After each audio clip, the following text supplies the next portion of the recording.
Mi abuela vendió mi herencia en secreto. Yo la compré toda y la eché de su casa frente a toda la familia. Pero al sacarla, descubrí una prueba que podía meter a toda la familia en la cárcel. Me llamo Sofía Navarro, y hasta hace poco, mi mayor preocupación era aprobar con honores la tesis de arquitectura que me tenía despierta hasta el amanecer. Crecí creyendo que la casona colonial de mi abuela Mariana, una reliquia de cantera rosa escondida entre laureles centenarios, sería algún día mi refugio, una promesa grabada en las historias familiares como las iniciales talladas en el portón de cedro. El 14 de febrero, mientras los demás celebraban el amor con rosas y globos, yo descubrí el tipo de traición que no cabe en ninguna tarjeta romántica. Aquella noche, regresé antes de lo previsto de la facultad. Cargaba planos enrollados, un paquete de churros fríos y la soledad que acompaña a los estudiantes obsesivos. Al llegar, encontré la casa sumida en un silencio espeso. Demasiado espeso. La luz del estudio se filtraba bajo la puerta como un hilo dorado. Oí la voz de mi tía Clara, esa voz que siempre huele a perfume caro y desdén. «Mamá, si lo vendes todo de una vez, esa niña ni cuenta se va a dar». La respuesta de mi abuela sonó como un susurro arenoso. Sofía es lista, pero sueña demasiado.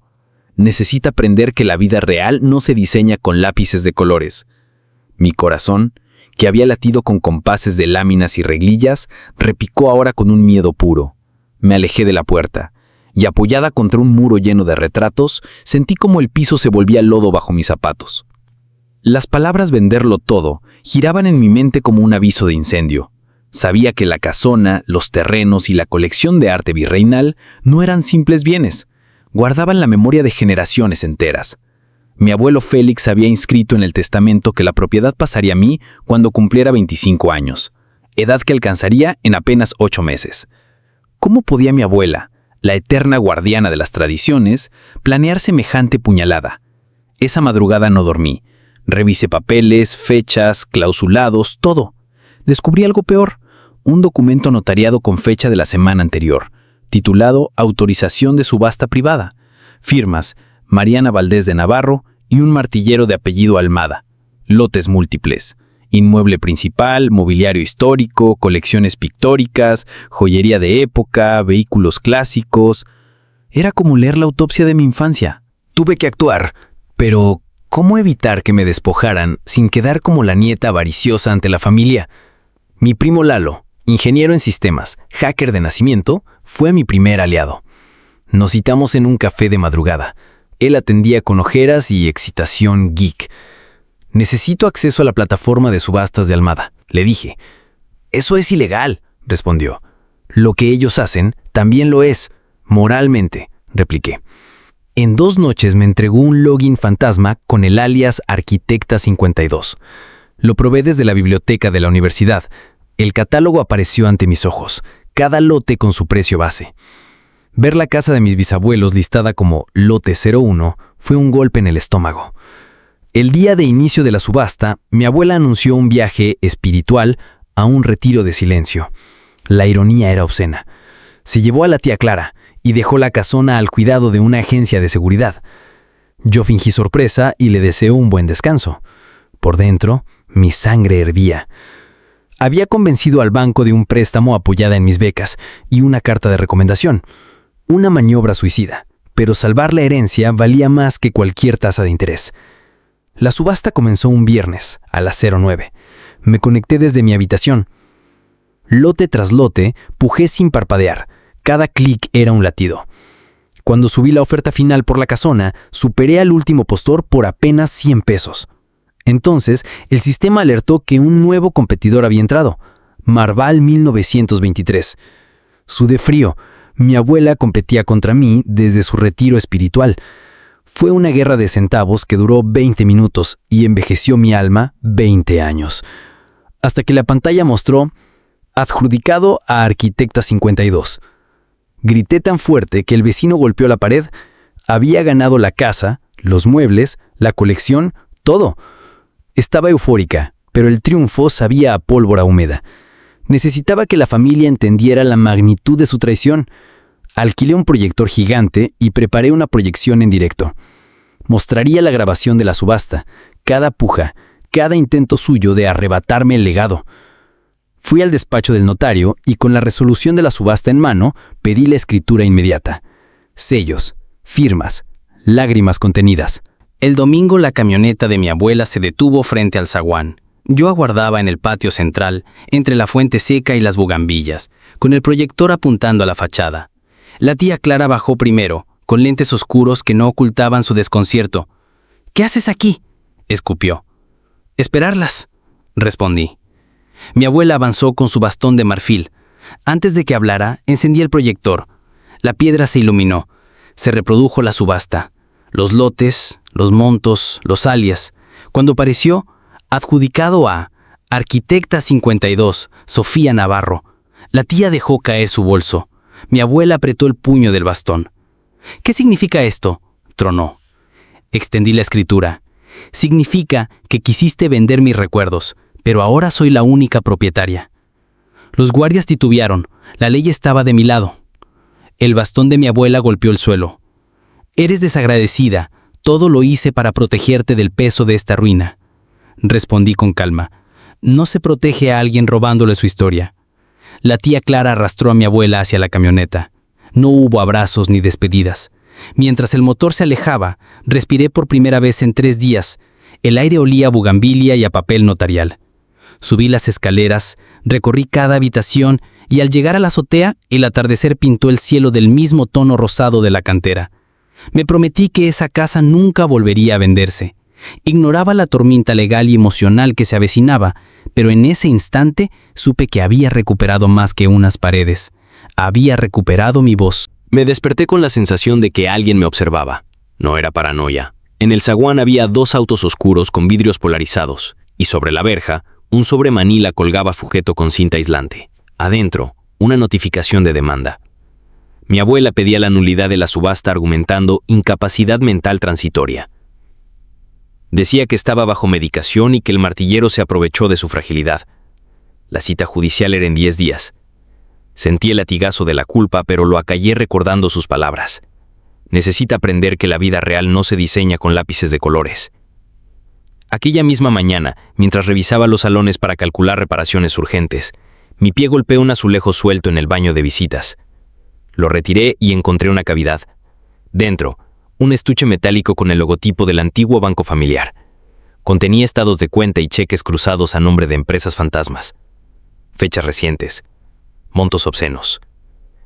Entendí que la subasta era solo la punta del iceberg. Mi abuela lavaba dinero usando el patrimonio. Esa era la prueba que podía hundirnos a todos. Consulté a Lalo. Su rostro se puso lívido al ver los documentos. «Esto es delito federal, Sofía. Si lo divulgamos, iría presa medio árbol genealógico». Me pidió una copia y desapareció en su cueva digital. Horas después volvió con un hallazgo.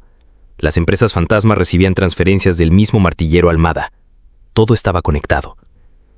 Mientras tanto, la casa empezó a respirar como un ser vivo.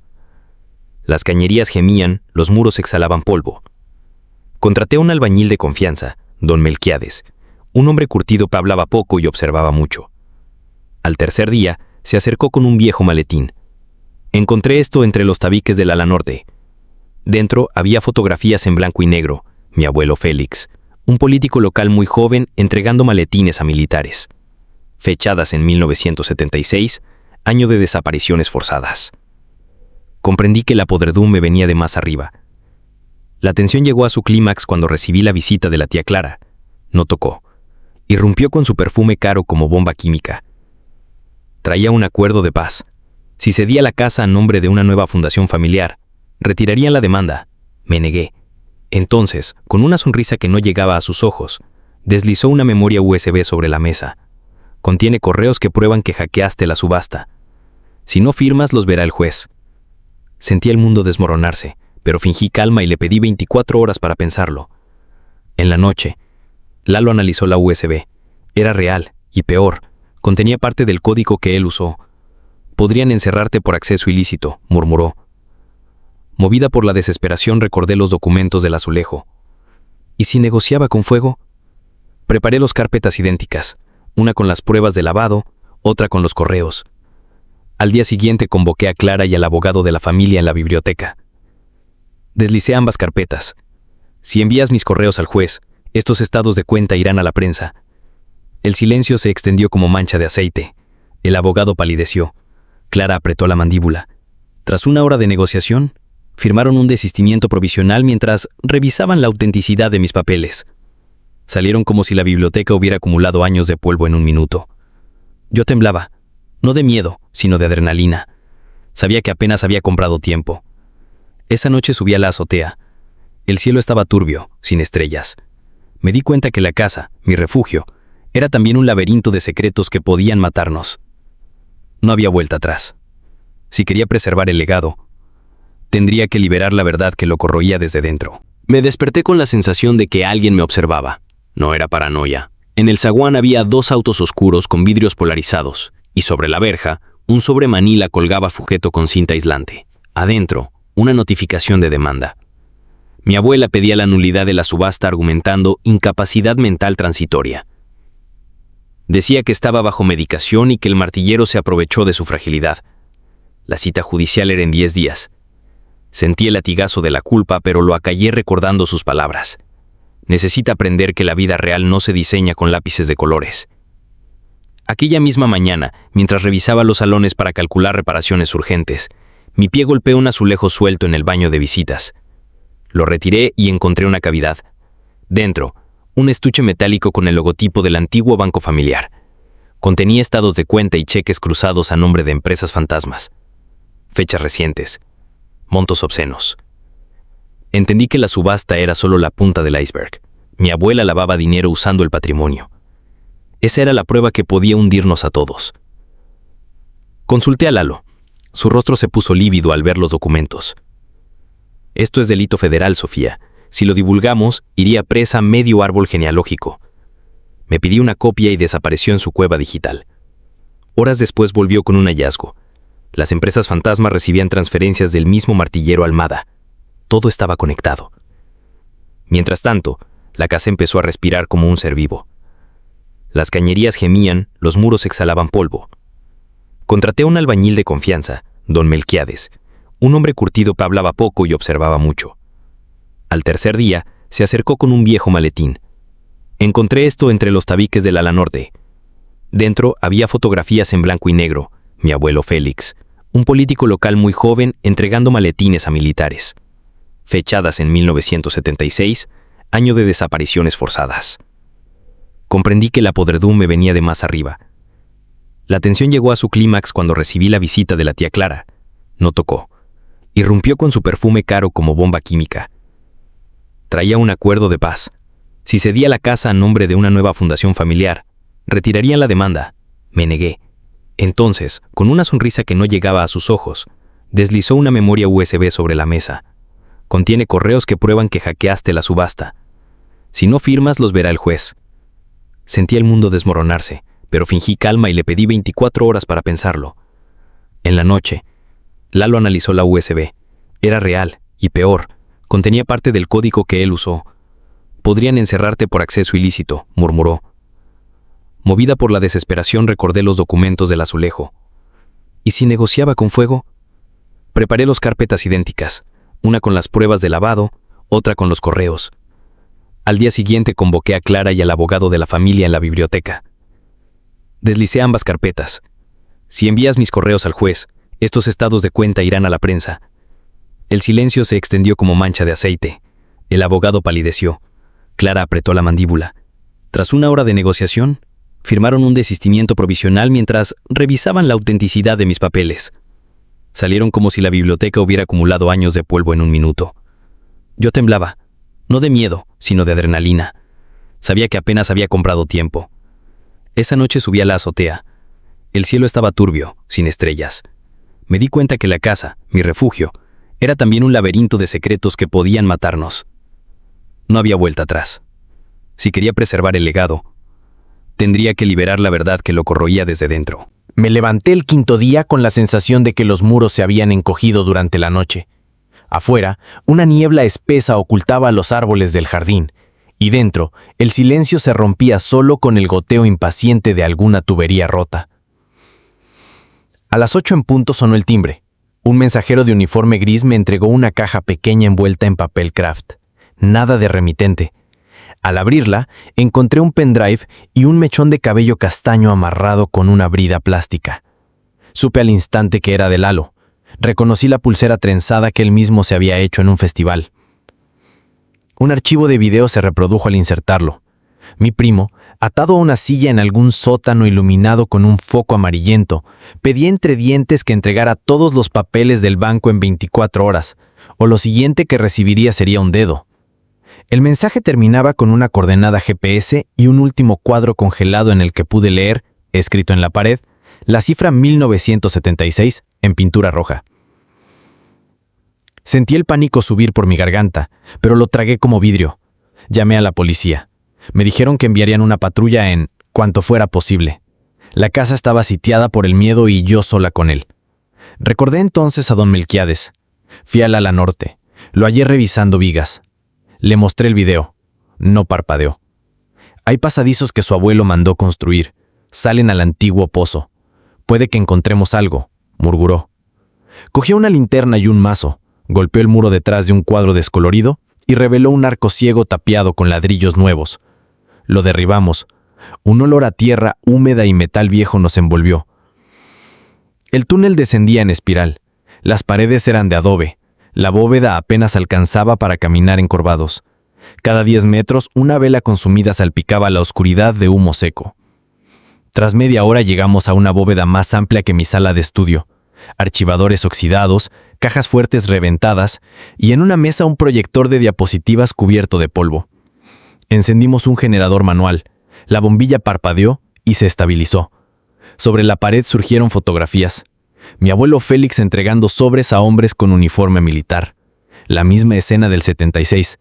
Luego apareció la abuela, mucho más joven, firmando documentos ante el martillero Almada. No era víctima, era socia. En una caja de cartón hallé pasaportes argentinos, chilenos y guatemaltecos con fotos de hombres desaparecidos en la década del 70. Entre ellos, un pasaporte a nombre de Isabel Duarte, con la foto de mi madre, muerta supuestamente cuando yo tenía 3 años. Mis manos temblaron hasta dolerme las muñecas. Al fondo, un cuaderno de contabilidad mostraba envíos de dinero a una fundación llamada Los Laureles Eternos. Era la tapadera. Comprendí que la familia se había enriquecido vendiendo identidades y propiedades confiscadas durante la dictadura. Antes de irnos, don Melquiades susurró: «Esto no es todo, señorita. Hay otra puerta». Golpeó el piso con una palanca. Sonó hueco. Retiramos baldosas y hallamos una escotilla que bajaba varios metros. Mi móvil casi no tenía batería, pero podía grabar. Descendimos por una escalera de hierro oxidado hasta llegar a una cámara circular. En el centro había un ataúd metálico sellado con remaches. Sobre la tapa, una placa, para que el olvido nunca pese tanto como la culpa. No pudimos abrirlo, haría falta equipo. Sin embargo, junto al ataúd descansaba un maletín diplomático con 5 discos duros y una libreta donde se detallaban operaciones financieras hasta el mes pasado. Aquello era dinamita pura. Al subir, encontramos la puerta principal abierta y papeles volando por el corredor como mariposas blancas. Tía Clara, con el pelo revuelto, ordenaba a 2 hombres que vaciaran estanterías. Traté de huir, pero uno me sujetó del brazo. Ella gritó: «Necesito esos documentos, Sofía. Nos van a matar a todos».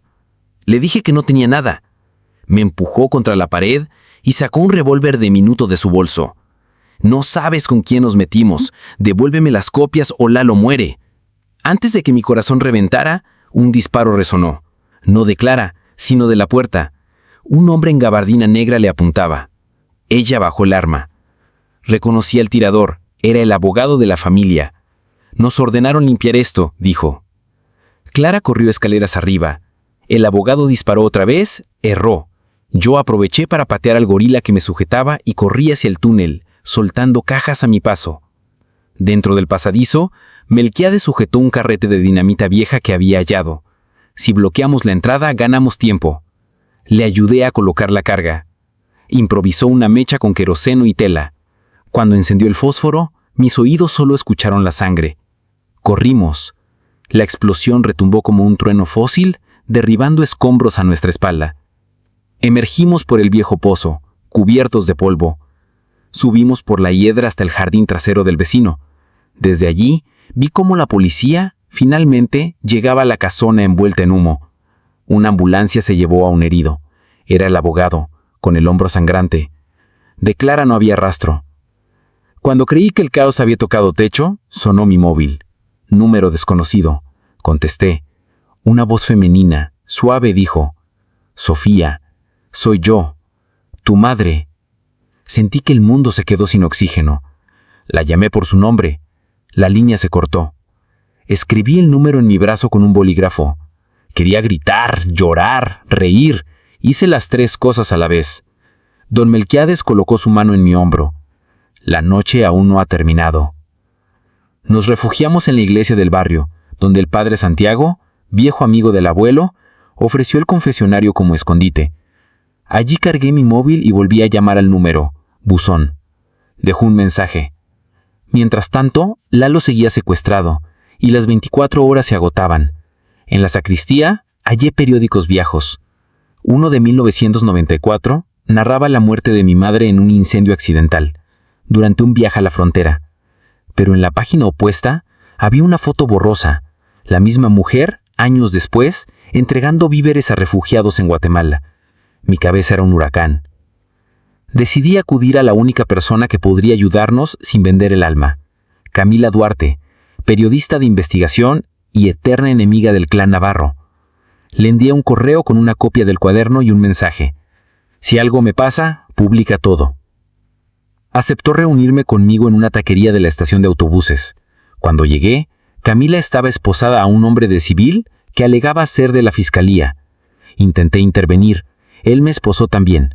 El operativo era una trampa. Pero antes de subirnos a la camioneta, Camila susurró: «Confía cuando te diga que el verdadero enemigo no es tu abuela, es quien nos acaba de arrestar». Condujimos por la autopista hasta un rancho apartado. Nos bajaron en un cuarto iluminado con luces halógenas. Allí, sentado en un sillón de piel, estaba un general retirado que había sido gobernador. Lo reconocí de las fotos antiguas. Detrás, en una esquina, Lalo, magullado, pero vivo. El general habló: «Tu familia y yo compartimos negocios desde hace medio siglo. Tu abuelo prometió lealtad. Tú arruinaste la cadena. Hay dos opciones: entregas todo lo que encontraste y trabajas para nosotros, o vemos si tienes el carácter de la sangre que presumes». Abrió una jaula de acero. Dentro rugía un jaguar flaco con ojos febriles. Entendí la amenaza sin traducción. Me aferré a la tarjeta SD escondida en la plantilla de mi zapatilla. Contenía los discos duros clonados. «Está bien», respondí. «Jugaré a su manera, pero primero suelte mi primo». Fingí ceder. Camila captó mi gesto. Sus lentes ocultaban una microcámara transmitiendo en vivo a su red de periodistas. El general soltó a Lalo. Yo lancé la tarjeta. Él creyó haber ganado. Silbó satisfecho y ordenó que nos dejaran ir. Pero la transmisión ya estaba circulando. A los 10 minutos, sirenas lejanas cortaron la noche. Los soldados del rancho activaron el protocolo de fuga. En el caos, Lalo logró sacar las llaves de las esposas de un guardia. Liberó a Camila y a mí. Huimos por los establos, montamos una camioneta abandonada y atravesamos una cerca de alambre. El jaguar, liberado por error, se lanzó sobre uno de los sicarios. Su grito retumbó como himno de la selva.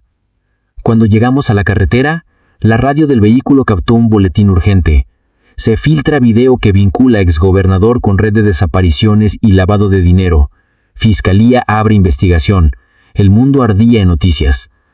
Pero nuestra pesadilla aún no terminaba. La casona podía colapsar por la explosión y en su sótano quedaba el ataúd sellado con el secreto definitivo. Al amanecer, estacionamos la camioneta frente a la casa. Los bomberos seguían apagando focos de fuego. Entre el humo, vi a mi abuela sentada en una camilla, oxígeno en la nariz, lágrimas genuinas. Cuando me acerqué, murmuró con voz rota: «Quise protegerte, pero hay cosas que ni yo sabía». Le mostré la foto de mi madre con la fecha reciente. Sus ojos se desorbitaron. «Necesitas abrir ese ataúd. Ahí está la verdad». El día apenas empezaba y ya cargaba más giros que un laberinto.